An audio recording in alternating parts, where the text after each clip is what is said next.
Couple of fellows joining me in studio who are very familiar to this listening audience. Forrest Anderson from Washington Street Pawn and Todd Eccles from Patriot Defense. We're at 33. It's 6 minutes after 9 o'clock, and we've been having some off-air discussions, a lot of actually news related to firearms that we're going to be talking about today. But maybe first off the bat is I have here, I printed this out the other day. It was a post on Facebook from Kathy Romer, who's a Jerome County Commissioner, and concern that she and her fellow commissioners there have. They built this beautiful park on the Jerome County side of the canyon, and we actually were doing a show in Jerome, I think in May, and I think that they were telling us that it was going to be a great place for people if they wanted to do target shooting to come out and take advantage of that, and because there's a lot of people out there who say they have nowhere to go. Unfortunately, and you two have both addressed this many times before, don't leave your garbage behind. If you're shooting up an old washing machine, don't leave it behind. And now, because of this, some knuckleheads may have ruined it for everyone. You know, we just got to be, we've done it to ourselves to a certain extent.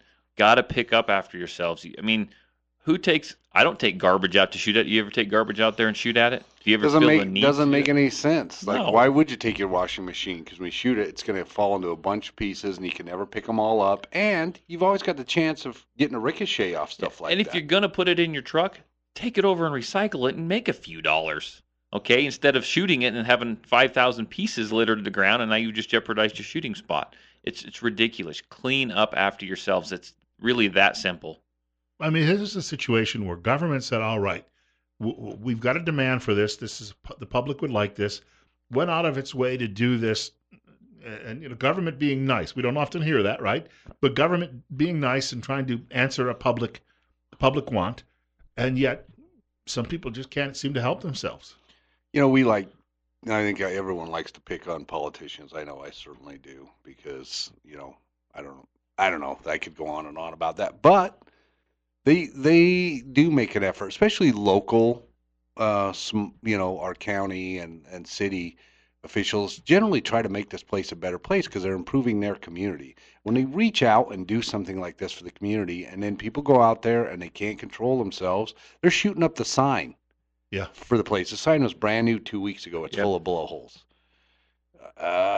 We need to start wringing people's necks, and you can't worry about being what they call a narc. You can't worry about tattling on other people. If they're ruining it for everybody, they need to be pulled out of the system. So they need to be prosecuted because they're going to ruin it for everybody.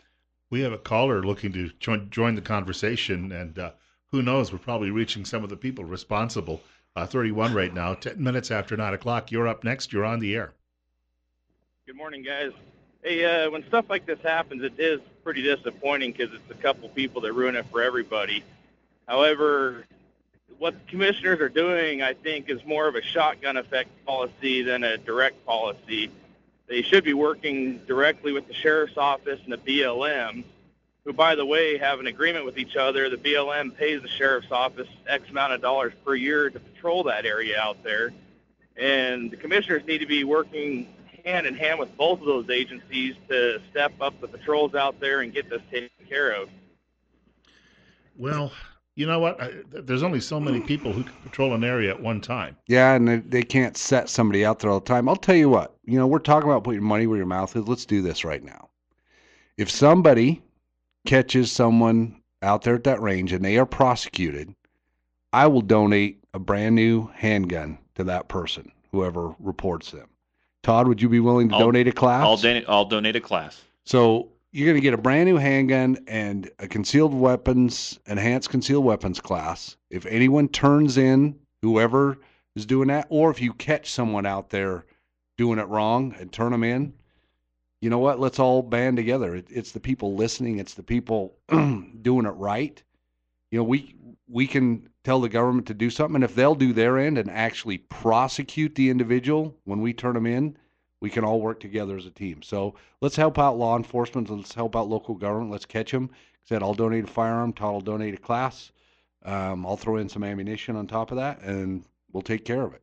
Since we're talking about what you two do for a living, we'll get to our next caller in just a moment. But How do they get in touch with you, Todd? Yeah, you can call me. You can text me. Area code 620-794-6223. That's area code 620-794-6223. I've got another class coming up next Saturday. Not tomorrow, but next Saturday. That'd be December 9th. And I've been fielding calls I've been getting 4 or 5 phone calls a day for the last week. In fact, I took one right before I walked into the studio here. So, got any questions or you want to sign up, get a hold of me there. Find me on Facebook under Patriot Defense. Like the page. And there was a picture that Forrest posted the other day from Washington Street Pond. Lots of nice firearms if people are thinking about gifts. Yeah, well, we do this every year. We called our 200 and under wall, and I've got a wall full of really nice, really cool guns. $200 and under. I've got handguns, rifles, 22 shotguns, Revolvers. And another cool thing I added yesterday, I added 2 really nice AR-15s, a Smith & Wesson and a BCI Defense. The Smith & Wesson is brand new. It's $529, and the BCI Defense is a custom build. It's a really nice rifle. It's $489. So come down. I've got some great deals going this week. Xboxes, PlayStation, Xbox Ones, PlayStation 4s are $150 for the next week. So come in and get those while they're still last. We have a caller with us. And caller, you're up next, and you're on the air on KLIX. Go ahead. Yes, interesting subject to me, kind of close to my heart. I've been using that area out there, I'm going to tell my age here, for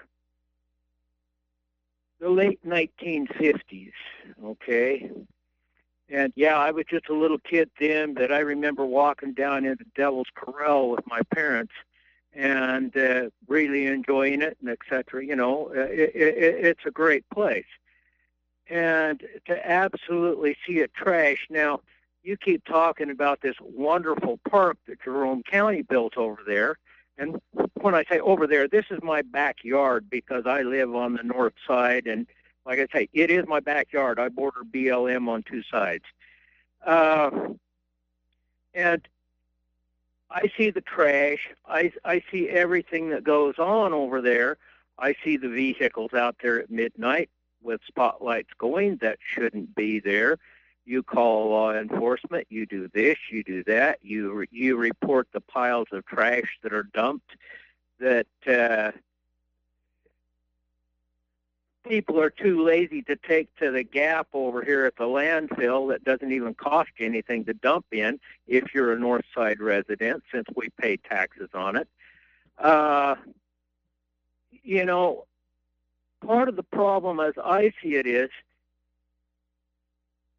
the North Side Canyon Rim probably gets 95% of its use from the South Side Twin Falls County, and I don't know if Twin Falls County does anything for law enforcement on the north side of the rim since it's Jerome County. Having lived in the area for the time I have, putting Twin Falls and Jerome County together is like trying to mix water and oil. It just doesn't happen. It has never happened and probably never will unless we wake up politicians. But anyway, it's a definite problem. The littering and stuff that goes on over there, if people are caught out there leaving trash and garbage, they ought to be, you know, fined, whatever. But then they ought to do some community service and go out there and clean that place up for about 6 months.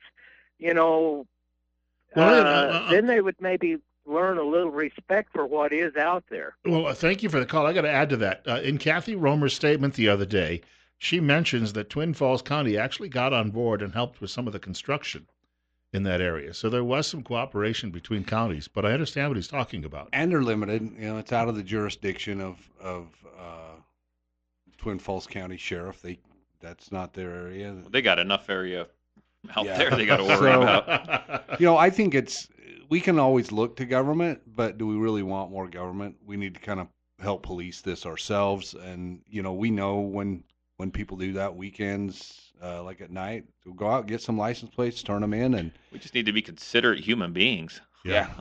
That's what it boils down to. Hey, I didn't mean to interrupt you, but Dan Miller just texted me, wanted me to give you a fist bump or a handshake to say thanks for for spearheading what you just spearheaded over there and getting the trash cleaned up. We have another caller with us. And caller, you're up next. You're on KLIX. Go ahead. Well, I'll probably put my foot in my mouth somewhere, but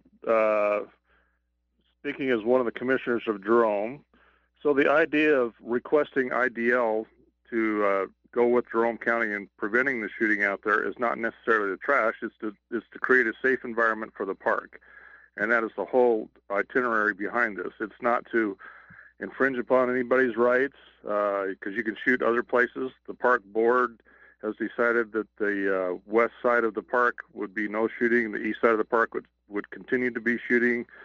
And then to address a couple of the other issues that were brought up, it has been a joint venture. People on the park board, there's 4 from Twin Falls, there's 4 from Jerome. And then I personally called the Jerome Highway District and the Twin Falls Highway District, and they both donated gravel for the new parking lot out there. And so it is to be a joint venture. I don't disagree that the Twin Falls is going to use it the most, but does that make a big difference? I don't think so. So I don't know if there's any other questions you guys want to ask me since you have an official voice. This is Charlie, right? It is, sir. Charlie Howell is a Jerome County commissioner. I'd be frightened if you showed up out there. I'll put it that way. But well, I've showed up out there numerous times. I know, sometimes there's a target on my back. Don't really care. Charlie, what can we do as public to help keep that area clean? Besides, obviously, taking our targets within that, who should we call if we see someone not doing it right out there? I'd call SERCOM, and have them report that, or call the sheriff's office, one of the two. We're still working on those dynamics. There are littering laws already. They just don't get pushed because they can't enforce the rules because they got to have identification. Just what you guys have already talked about. But that is the key. And I think the other point you made is where I come from. It's got to be self-policing. It has to be. We don't have law enforcement out there to patrol everybody every day. Be responsible. Yeah, and don't, we need to start looking at these lately, poachers, people, littering in our shooting sites. We just need to man up and start reporting these people and quit waiting for someone else to take care of the problem. I agree. That's what's going to make it work. It really is. Yep. And the park, the part of the park is it's going to stay the same the way it is now. They're just going to have some designated areas for people to go recreate, so you don't quite interfere. It's not that you can't go there. It's just that we prefer that the bikes stay over here, the horses stay over there, and obviously the shooting can't continue always because you're going to shoot somebody else. So let's take care of it now. It's not to infringe upon your rights again. But I appreciate you guys bringing that up, and I apologize for coming in the middle of it. Oh, no, not at all. That's the intention behind it. When I wrote the letter, I've had several discussions with the IDL board earlier this year, and they kept waiting for that letter, and I finally got the parking lot going. And any kind of public input we can get to support that, because that's what it's going to take is the public support. Well, we're not trying to dictate. Well, thank you much for chiming in this morning. We've got to take a short break. Charlie Howell is a commissioner, one of the 3 commissioners in Jerome County, giving us the straight skinny on that this morning. In the meantime, we've got more coming up with Todd Eccles from Patriot Defense, and we've got Forrest Anderson from Washington Street Pond, and Bill Colley on News Radio 1310 KLIX and NewsRadio1310.com. We're at 32. Wanted to mention we're talking about firearms this hour of the program on News Radio 1310 KLIX and NewsRadio1310.com, and we're at 33. And we're joined in the studio by Forrest Anderson from Washington Street Pond, Todd Eccles from Patriot Defense, Bill Colley answering the telephones this morning. And I want to point out as well, if you'd like to reach the show, area code 208-736-0300, 208-736-0300.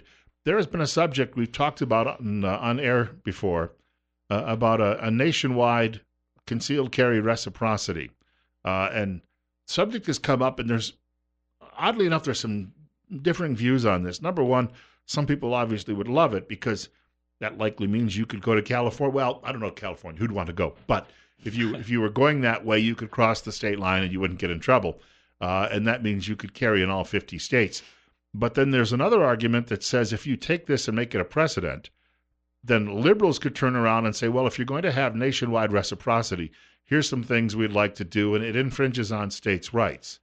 But this notion, the NRA has been moving this along.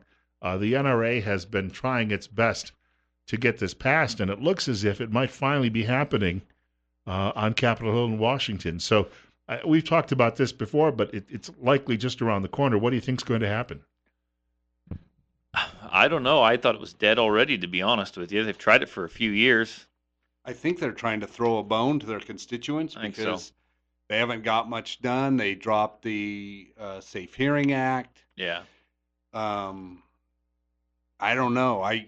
If it makes the House, which I think it will pass the House if they actually vote on it, what the Senate will do, I don't know. That's up in the air. I'm really disappointed with the whole federal government. The Republicans have both houses and the presidency, and they haven't been able to get anything done. Yeah. They always throw it out there in front of you. They always say, we're going to do this, and this. If you vote us in, well, we did our part. And they have completely dropped the ball. It's time to get some more aggressive legislators in there. I want to point out telephone number 208-736-0300. We'll squeeze a caller in here. And we're at 924. Caller, you're up next, and you're on KLIX. Go ahead. Yes, this is County Commissioner Kathy Romer, and I did get a notice from somebody that you were discussing this topic this morning on the radio, and I was featured on KMVT last night, and I just wanted to visit with folks a little bit about this. This, again, is the park situation, which has become a bit of a political, it's become a bit of a hot button issue, hasn't it? Well, it has, and I actually had wanted to get the word out a little bit better than it has been. I don't believe it's actually been properly agendized on the county commissioner's agenda. Most of this has sort of been shaping up and taking place, and I was thinking that we had not had enough public input on this matter, and then I received the letter on my desk that was requesting IDL to limit shooting on their property, and it just was time to let the public know the direction of the whole situation. Now, looking at it realistically, something probably does need to be done. That's what I was trying to express in the news article and whatnot. But without public input, I'm not making any final decisions. And like I say, I did not think that the public had been properly noticed on the direction this is going. So that is my comment, and I look forward to public input coming in on this. My mind is not made up. I think it needs to be a joint effort to solve the situation out there. When you say public input, how should people direct that? Because I know they can come to a meeting, but oftentimes people can't maybe get there during meeting hours. But how would they share that input? Well, you can contact the commissioners anytime by phone. My cell phone is, and I believe Commissioner Howell offers his cell phone number as well on our messages. We have emails. I'm glad to meet with anyone in person. And I also would like people to check our agendas weekly. It should be properly noticed on the agenda with the right language to let people know exactly what the discussion is about or will be about. And anyone at any time can show up at a public meeting. It doesn't mean that we will always allow them to speak, but I can't recall a time when the Board of County Commissioners in Jerome has not allowed someone to speak when they come to the meeting. So, Commissioner, what's the telephone number, just in case somebody wants to jot that down quickly? For myself? Yeah. 208-308-5034. Okay. And if anybody drops me a line, too, later in the day, I can share that with them. And I thank you very much for taking some time for us this morning. Thank you. I want to thank both commissioners for chiming in this morning and giving us a little bit more background on all of this. We are definitely, this is a hot topic, as we've learned this morning, and we've got about half an hour of the show left. I got another caller trying to reach us, too, as well this morning. Let's see if I can pick that phone line up. Caller, you're on the air at 928. Go ahead. Yes, I was, maybe I'm incorrect. I was under the impression there was already some cooperation or reciprocity, as you call it, with concealed carry between some of the states. Is that not correct? There is. As long as you have the Idaho enhanced permit, it is reciprocal into, I think I'd have to recount it. It's like 32, 33, something like that, states. Now you have to go. A good place to find out which states recognize that permit would be to the Idaho State Police website. Pull up their the first page there. Up in the right-hand corner is a concealed weapons tab or link. Click on it, and it'll give you all the states that recognize the enhanced permit. Well, thank you for the call. The other advantage to national reciprocity is it's important to note those states are always changing. As their different legislators get in, they're saying, well, we don't want to recognize this state's permit because we don't think their training is stringent enough. So those numbers have gone up and down and really varied. National reciprocity would take all the guesswork out of it. Well, one of the things you do have to look at if we get national reciprocity is that the laws aren't going to change. So the laws in Idaho may be one thing for carrying a firearm, but you go to Nevada or somewhere else, they're going to be a little different. So you're still, even though you can carry a firearm there, you still need to know that state's laws on carrying a concealed weapon and how they pertain to you, so you don't mess up on those. And the type of firearm. Yeah. Like you can't go to California and carry your SIG 226 with a 17-round mag. They are not going to allow that. It'll be interesting because some states you actually have to train on the weapon you want to carry. So we have a short break. We've got more coming up. One more half hour of the program left. Todd Eccles, Forrest Anderson, and Bill Colley in the studio this morning on KLIX. Our studio guest, Forrest Anderson from Washington Street Pond, Todd Eccles from Patriot Defense. Bill Colley with you, too, on Top Story on News Radio 1310, KLIX, and newsradio1310.com. It's 32. Hey, we got one other news story we wanted to address this morning. A writer in North Dakota was writing about this because that state is thinking about becoming the latest to legalize recreational marijuana. However, if the federal government has its say on this will, of course, you won't know somebody who's illegally smoking it because they won't volunteer this. But if you're using medicinal marijuana and you think you're going to buy a firearm, you may have a shock.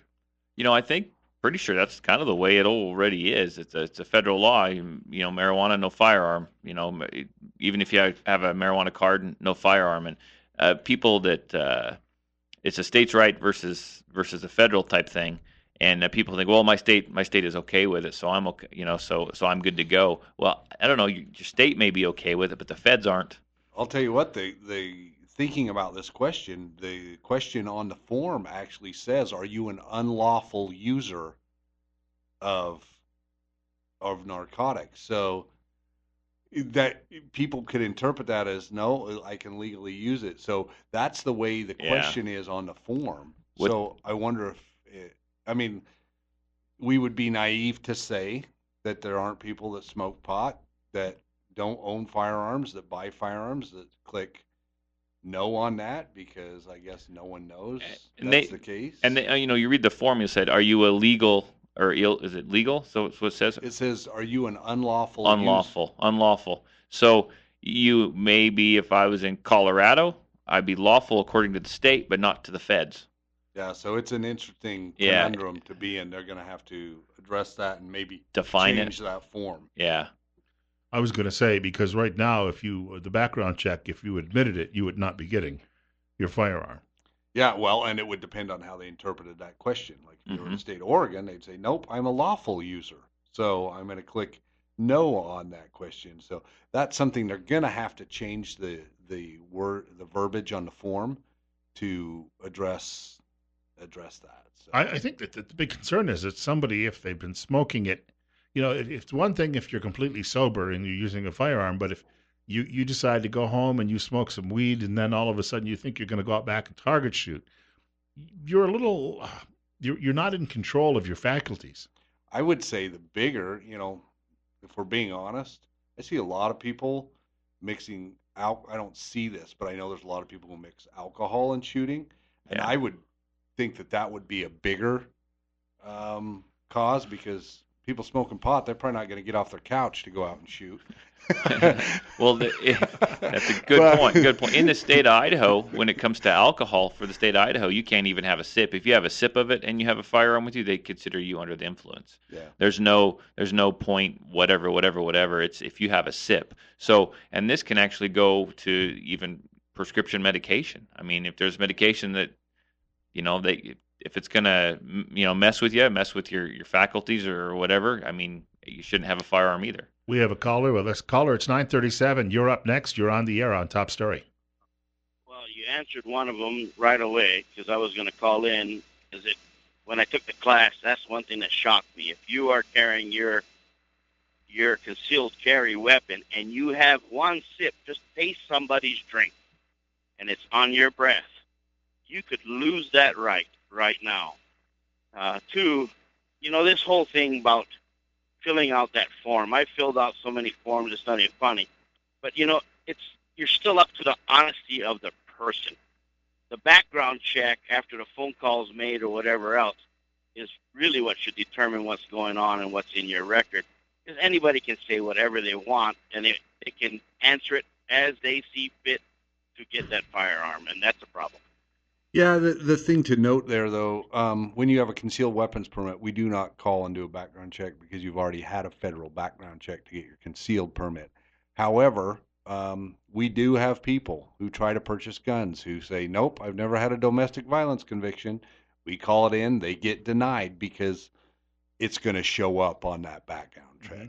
Domestic violence convictions, any felonies, any of those things, they can answer whatever they want on the form, but it's going to come out in the background check. Wanted to point out we got about a minute before the break, but before we do, how do people get in touch with Washington Street Pawn? 208-735-0012. You can call us. You can stop in at the shop, 321 Washington Street. We're 3 blocks south of Addison on Washington. Visit us on Facebook, Washington Street Pawn. Stop in the store and just visit with us. Like I said, come check out the 200 under wall. We got probably 20 guns on that wall, all of them $200 and under. I'm pretty sure I wasn't the only one that when you posted that on Facebook, I had my phone up. I was like, okay, what's in there? Twisting it and turning it, trying to see what's on that there's wall. There's some cool stuff. There's a Model 59 Winchester semi-auto 12-gauge, super light, probably the lightest semi-auto 12-gauge you've ever held. You can't go wrong for $200. No, there's Ithacas. There's all kinds of cool stuff on that wall, so come check it out. We'll get to you, Todd, after the break. Todd Eccles from Patriot Defense. And, of course, he's got a class coming up, training class. It's 33 right now. Well, maybe not training, qualifying class. Put it that way. Yeah, 20 minutes away from 10 o'clock. On Top Story on News Radio 1310 KLIX and newsradio1310.com. Joining us in the studio, Todd Eccles from Patriot Defense, Forrest Anderson from Washington Street Pawn, Bill Colley. We're 35, and it's 941. 941 used to be a police handle on the radio for crazed. We'll get to that in a couple of minutes because that's an issue. We wanted to point out we're talking firearms. Todd Eccles, of course, with Patriot Defense, and for people who would like to take the course. Yeah, you can get a hold of me. You can call me. You can text me. My phone's been blowing up all week long. So that number is area code 620-794-6223. That's area code 620-794-6223. My next class is on the 9th. I still have room left. Also, you can find me on Facebook under Patriot Defense. Like the page, comment on it, shoot me a message there. And gift certificates. I can make gift certificates if you want to buy something for a friend, a family member, whatever. It might be good for Christmas. Just holler at me. Text me, call me. We'll get it taken care of. And it seems to be like I can drop them off at Forrest's shop, and they'll just wait there for whenever you can pick them up. That'll work out fine. I know he's got some there waiting for another guy. He's probably be in next week. I spoke to him last night. So, and look at the guns while you're in there too. Mm-hmm. I wanted to point out we have a message. We were talking about the fact that if you are a marijuana smoker, or I think using any illegal drug, and you admit to it, you're not likely going to be sold a firearm. So somebody poses the question, if you're on a prescribed antidepressant that may cause suicidal thoughts, you can still have a gun with a question mark. Well, if it's legally prescribed as a doctor, you haven't been adjudicated mentally defective, that's the question on the form, then yes, you can. I think that, this is one thing that we're really struggling with how to address is people with mental illness. How do we address that? Because maybe somebody's just having a bout of depression. They go to the doctor, and if they took their gun rights away, they would have to surrender their firearms to a family member or someone else besides their home, and then they would have to go through the process of going through another evaluation, making sure they're okay to get those back, which people are afraid of that. And the argument is if we do that, then people won't go get mental help when they need it. Well, and I think they've talked about doing this before, and part of the deal is if let's say my mom is living with me and she's on some antidepressant, whatever, So then they're afraid. They've talked about attaching that to everyone that lives in the house. Well, there can't be any firearms in that household then, because that person could figure out how to get a hold of them. So the people are afraid that if you do that, it's going to attach itself to everyone else that lives in that household, whether or not you're on it or not. So that's kind of something that I think we have to figure out. And the reason being is the Sandy Hook shooting. Yeah. That kid had some struggles with mental illness, and he was diagnosed. His mom had several firearms in the house, and he killed her and took her gun, and then went to the school and shot a bunch of kids. So that's why that's like that. That's how felons are evaluated in the system. Is if there's a felon in the house, there can't be any firearms in the house. Right. So that's there again. That is a dicey area. How do you enforce that? How do that's what we're really struggling with. We want to make sure everybody has their Second Amendment right, but we also want to make sure that people that shouldn't have guns shouldn't have them. Well, then again, you got to look at it too, as far as from even the alcohol perspective. Let's say you and your buddies over at your house. I don't drink, but maybe I have a friend that does, and there's a group of us over at my house. I've got my firearm. I can legally have my firearm. He starts drinking. He doesn't have one, but mine's in access. I mean, where do that's a mental health thing versus I'm drinking, I'm not supposed to have a firearm type of thing, and it gets real gray. And and again, we've talked about, and Forrest, you mentioned a couple of minutes ago, everybody experiences some sort of depression. I know some people get it twice a month when they see their paycheck, and so where's the dividing line here between it's cloudy today, I'm a little depressed because I can't go out and go for a nice walk. That's the part of this that we haven't really dealt with yet. And no one's talking about it. And they all, these crazy gun nuts, this guy. But whenever there's a big shooting, they never bother to talk about mental health, which, to be honest with you, I think is probably going to be the real root of anything. These people that do these shootings and go out and slaughter all these innocent people, they're crazy. They're nuts. They've got something going on. They were on some medication, or they needed to be, or something wasn't reported. And we're not really talking about that. Or if we do mention it, we're not trying to figure out how to solve it. Yeah, and that's that's really the hard thing to nail down right now, is how you address that. You're going to have to address it somehow, because most of these mass shooters have had a mental illness, and a lot of them it's been diagnosed. Mm-hmm.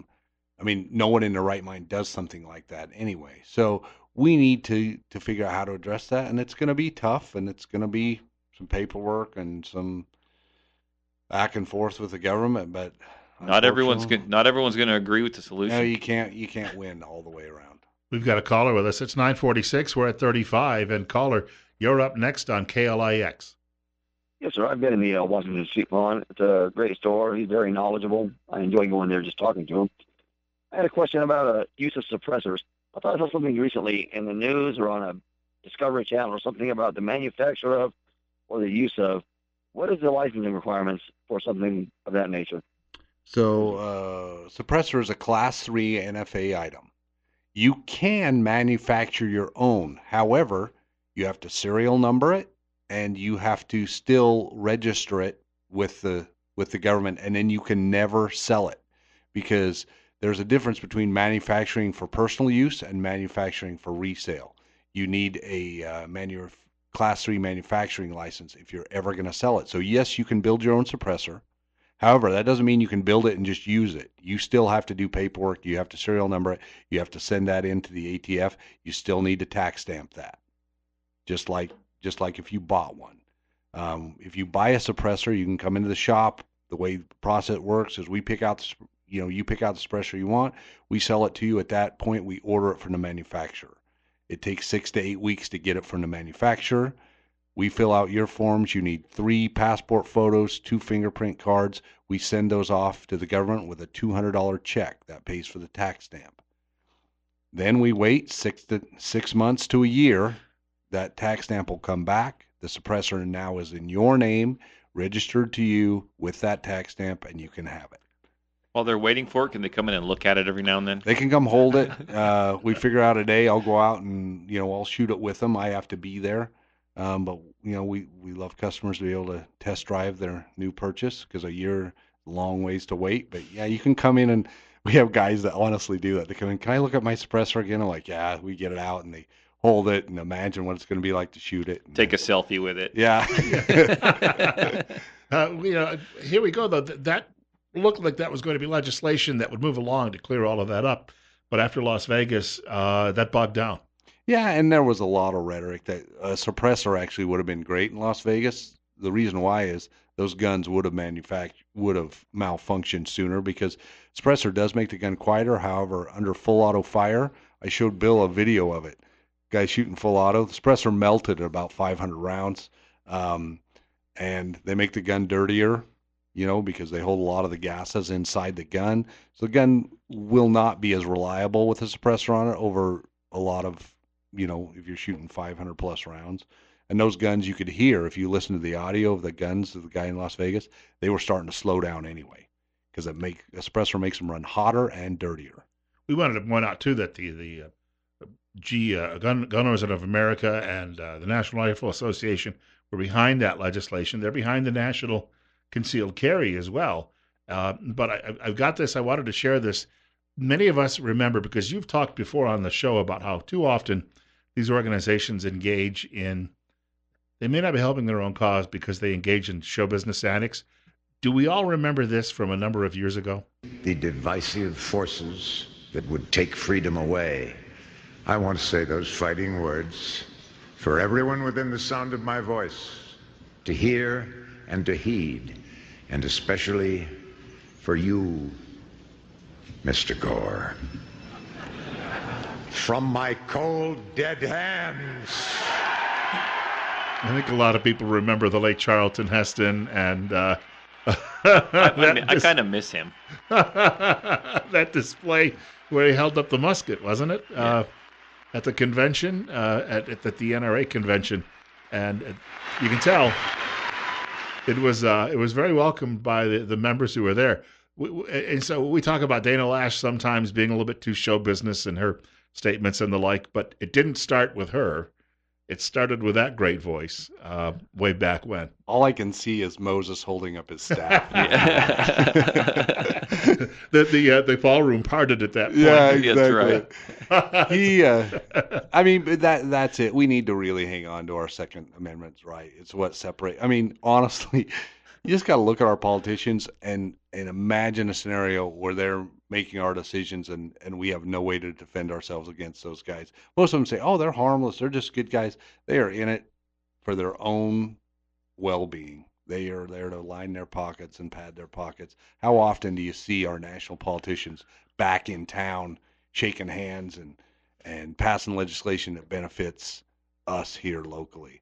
If they had, and every time, that's why they're so afraid of guns, is because they know that if they go and run with the agenda that really they have in mind, there's going to be an uprising. I never want to see that day. It would be a horrible day. Oh, yeah. No one would ever want that, because all the things that we hold dear, all the things that we enjoy would be gone. Take a look at Bosnia, see the things that happened in the horrible civil war there. We don't want any of that. So let's keep our Second Amendment rights, keep the politicians where they need to be. We stay where we need to be, vote good people into office, and pay attention. We don't need to be resting on our laurels. I had to say, though, yesterday when I went to a forum where the 5 Republican candidates for lieutenant governor, and I don't think there are any Democrats announced yet. This was hosted by Twin Falls Kiwanis, and the 5 candidates were there. Kelly Packard, who's in the State House of Representatives, she's from over in eastern Idaho. She got up and immediately mentioned her support of the Second Amendment. But my guess is that all 5 of those people are serious backers of the Second Amendment. That's one thing in Idaho. I don't think you're going to find many people who, even among the handful of Democrats in office, that are going to get in the way. After all, Bernie Sanders backed the Second Amendment coming from Vermont because he had a lot of constituents who hunted and rural people, and he understood that. So on a state level, I don't think we have too many worries about people trying to throw a few roadblocks out there. Well, we hope not, and we just got to make sure those kind of people that do support it are the ones that we keep in office, vote those kind of people in, keep them in, because there's people kind of seeping into the state that if we're not careful, we could lose some of our rights. And I think personal responsibility. If we want to keep our Second Amendment rights, let's do what we talked about to kick off the show. Let's make sure people are doing it right. Pick up your trash. If someone is doing it wrong, report them. Let's get them off the street. Let's guns out of their hands, if they're using them illegally and dangerously, well, let's take care of that, because all they're going to do ultimately is ruin it for everybody. So squeaky wheel gets the grease, squeaky wheel, turn them in. And that goes for, there's been some poachers caught lately, and that should be commended. I know that the sentences aren't near what we think they should be, and I would encourage those enforcing the laws, our prosecutors and our judges. You know what? We support you 100%. You put that person in jail for a while. Don't be soft on them, because they're ruining it for the rest of us. Yep. There's guys who haven't drawn in 15 years, and you got guys going out there and shooting 5 deer illegally. You know what? Take away their guns, charge them with a felony, not a misdemeanor, and it won't happen anymore. So what should they do if they find someone dumping garbage out there? Get a hold of you? Well, you should call Get law enforcement first. Yeah, get law enforcement involved, and you know what? Tell the prosecutor, say Washington Street Pawn and Todd Eccles at Patriot Defense is giving a reward for someone prosecuted for shooting illegally, or shooting the signs out there or leaving trash. Let's get someone prosecuted, and let's get somebody a reward. So if you want a free gun, why don't you just stake it out there? Yeah, free gun, free class. Yeah. Go for it. I wanted to point out, we've got about 5 minutes to go. Actually, a little less than that. I was talking to someone this week who was aware you two were coming in, and said that they were thinking about some gifts for the wife this Christmas, and of course they'd like to do the course, and they'd like to buy firearms. But when you're buying a firearm for someone as a present, you can't really have them come in and pick it up and try it out. That's because then you spoil the surprise. Distinguish what the use is going to be. There's a lot of people who think their wife's little, so I got to buy her a tiny gun.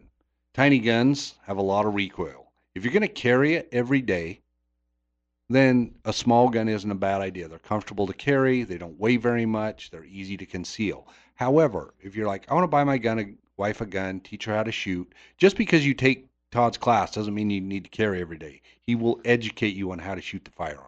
So come in, let's pick your brain. If it's a gun that you just want her to be able to shoot, we're going to keep it at home. She's not going to carry it. Don't buy a tiny gun. You don't need a tiny gun. Buy her something that she can manipulate easily, something that she can be comfortable with, something she can be confident with. And remember this, the size of the projectile is not what matters when it comes to self-defense. What matters in self-defense is owning a firearm that you can hit the target with. Because 3 hits with a small caliber beats 3 misses with the biggest caliber you can buy. And I would think, Todd, when it comes to actually firearms, that if some of these people wanted to give a really loving gift, because taking the course gets you started in especially that morning period with the safety issues. If you're looking to protect someone in your family, this is a route to go. It is. It gives you a starting point. We educate you on the firearm, the safe practices of the firearm, how to use it, the different manipulation techniques of it, how it works, how to be confident. We give you a starting place. We learn the laws. We go out and we shoot. You have to shoot some basic drills, basic drills. And it gives everyone a starting point. So when they leave there, I encourage everyone to go out and shoot all the time. Shoot every month. 100 rounds, 200 rounds, 20 rounds, 10 rounds. Shoot something every single month. Don't get into the bad habits. Yeah, don't get into the bad habits, and you want to retain that muscle memory, so you can use it to help defend your life or the life of your loved ones if you ever have to. So practice. This class is a starting point, and you should from there you should continue on. Wanted to thank both of them for coming by. Quickly, what's your contact information? You can call or text me at area code 620-794-6223. That's area code 620-794-6223. I got a class coming up on the 9th. I'll schedule my January class here in the next couple weeks. Like me on Facebook under Patriot Defense. Forrest? Washington Street Pawn, 321 Washington Street. We're 3 blocks south of Addison on Washington, right across the street from Platt Electric. Find us on Facebook under Washington Street Pawn. Phone number 208-735-0012. Want to thank Todd, and you got a comment. I was going to say, we know Bill's going to go over across the canyon now and sit out there and watch for people leaving junk because he wants a class and a gun. I turned someone in for a traffic violation yesterday. That didn't make some people happy. 9:58, want to point out I'll be back Wednesday morning, God willing, in the Creek Don't Rise between 8 and 10 o'clock. Steve Millington will be filling in Monday and Tuesday as I take care of a couple of Christmas issues in advance. You're listening to News Radio 1310 KLIX, and Rush Limbaugh's program is next following the news at 10 o'clock.